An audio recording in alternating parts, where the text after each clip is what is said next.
Hello lovelies, welcome back to my channel. On today's video, we'll be cooking ogbono with bitter leaf, and this is the rich we'll be using: stockfish and dry fish. Yes, so at this point I'm done washing the stockfish and dry fish, and it's already into an empty pot. I will then introduce the quantity of water I'll be using for the soup. Then I will cover and allow it to steam. I will go back to the fresh pepper and crayfish I'll be using. As you can see, I'm using mortar and pestle as a local woman now.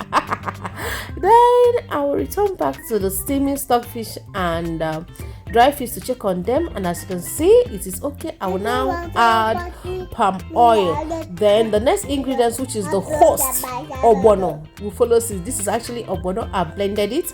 Then I will then pour it into the pot, and after I finish pouring, I won't cover because I would want it to retain its sliming. If you cover, it will just evaporate and the soup won't be sliming like you are seeing from the video. If you're not following this page, if you have not subscribed to this channel, like, what are you waiting for? Please do follow this page, do subscribe for different kinds of videos. Yes, the next ingredients is fresh pepper and crayfish, and the bitter leaf will follow suit. And after which, the next ingredients, which is my seasoning, will follow suit. Then salt will follow suit for taste. Like, if you're not following this channel, what are you waiting for? If you have not subscribed, what are you waiting for? Thank you, my returning subscribers. Thank you, my intended subscribers. You see the soup I'm making?